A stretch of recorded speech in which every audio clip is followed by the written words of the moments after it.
Welcome back to Touch to Click.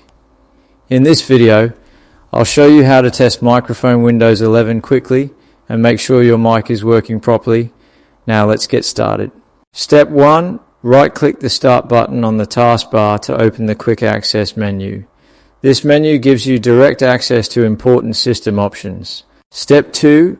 Click Settings to open the main control panel of Windows 11. This is where you manage system features and devices. Step 3. Click System, then select Sound. The Sound section controls your audio input and output devices. Step 4. Under Input, select your microphone from the list. Make sure you choose the correct mic if multiple devices are connected. Step 5. Click the arrow next to the microphone, then click Start Test. Speak into your mic and check if the input bar moves to confirm it's working. Thanks for watching, and don't forget to subscribe to Touch to Click for more helpful tech videos.